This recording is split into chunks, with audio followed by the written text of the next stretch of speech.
Good evening friends. ఈ వీక్లో మాత్రం మనము ఈ వీడియోలో మనకు బిగ్ బాస్ హౌస్లోకి బిగ్ బాస్ 8లోకి కొత్త బాస్ వచ్చిండు. అదే వచ్చేసి నబీలు. ఇక దబిడి దిబిడి అన్నట్టు.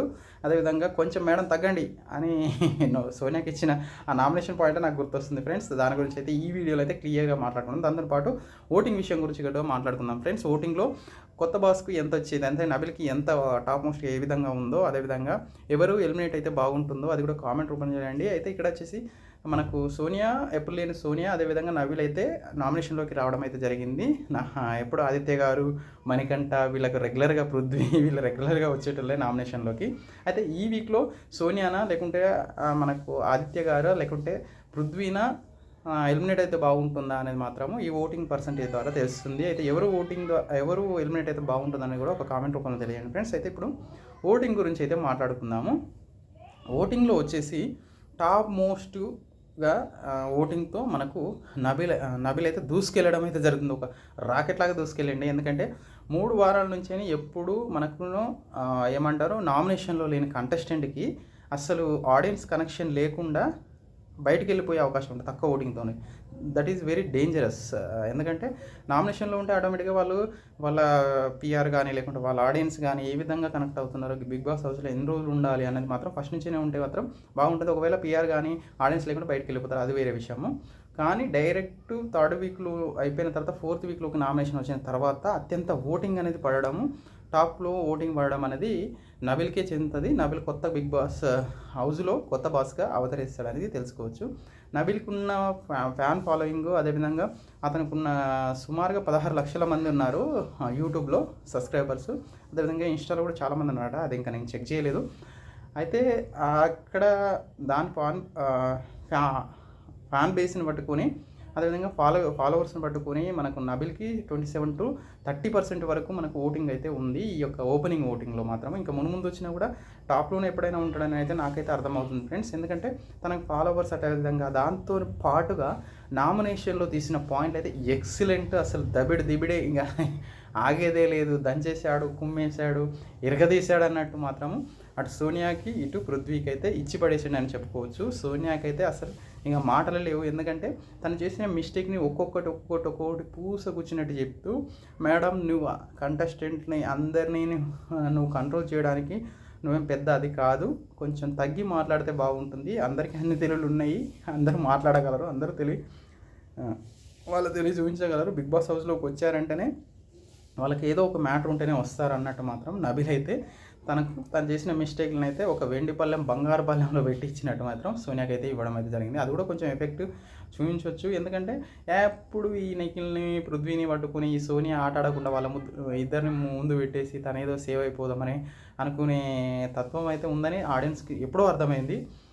ఇప్పుడు మాత్రం కరెక్ట్ పాయింట్లతో దొరికిందని చెప్పుకోవచ్చు. అదేవిధంగా నువ్వు నబిల్ని అంటది అన్నట్టు, నువ్వు వేస్ట్, అసలు సంచాలకు కూడా ఫెయిల్యూర్ సంచాలక్ అని ప్రతిసారి ఫోక్ చేసినట్టు అయితే మాట్లాడడం అయితే జరిగింది ఫ్రెండ్స్. దాన్ని బట్టి కూడా ఆడియన్స్కి ఇంకా కొంచెం నబిల్కి కరెక్ట్ దొరికాడు, సోనియాకి ఎగనెస్ట్గా అన్నట్టు కూడా నబిల్కి ఇంకా కొంచెం కనెక్ట్ అయ్యే అవకాశం ఉంటుంది. దాన్ని బట్టి 27 to 30% ఉంది. నెక్స్ట్ స్టేజ్లో వచ్చేసి ప్రేరణ ఉంది. ప్రేరణ ఎప్పుడు 6th, 7th, 8th పొజిషన్ ఉండే ప్రేరణ డైరెక్ట్ 2nd పొజిషన్కి వచ్చింది చూడండి.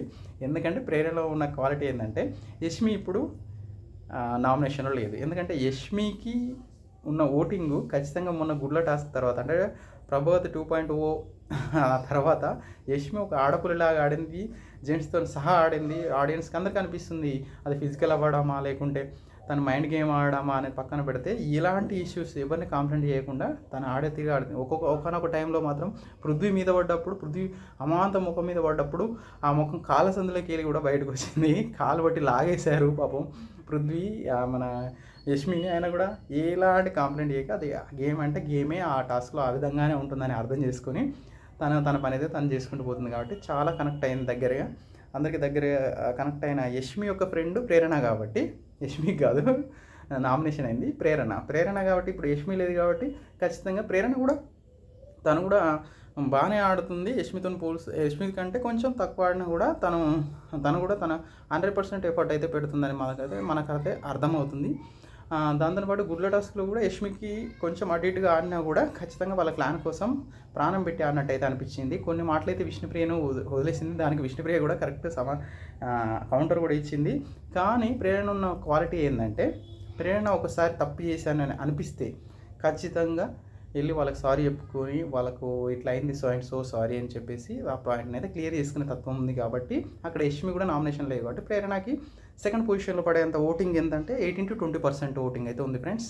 నెక్స్ట్ వచ్చేసి మణికంఠ. పాపం మణికంఠ ప్రతి వీక్ ఇప్పుడు జరిగిన 4 వీక్లలో ప్రతి వీక్ మనకు నామినేషన్లో ఉన్నాడు. ఈ వీక్ అయినా నాకు కొంచెం రిలీఫ్ ఇవ్వండి రా బాబు, ఈ టెన్షన్ తట్టుకోలేకుంటున్నాను అన్నది కాకుండా మణికంఠను మళ్ళీ నామినేషన్లో పెట్టారు. సుమారుగా 4 నుంచి 5 ఓట్లు పడ్డట్టున్నాయి పాపం. అది వచ్చేసి 16 to 18% ఉంది. మణికంఠలో ఉన్న మెయిన్ ప్రాబ్లం ఏంటంటే అందరూ చెప్పే పాయింటే, నువ్వు అందరినీ వాడుకొని వదిలేస్తావు అంటే నీ పాయింట్ని చెప్పనిస్తావు, యువతులలో పాయింట్ వినవు, అక్కడో మాట ఇక్కడో మాట అదో మాట ఇదో మాట కల్పించుకొని మాట్లాడతావని మాత్రం అందరు నామినేట్ చేయడం అది జరిగింది. థర్డ్ ప్లేస్లో ఉన్నాడు. అది వచ్చేసి 16 to 18% ఉంది ఫ్రెండ్స్.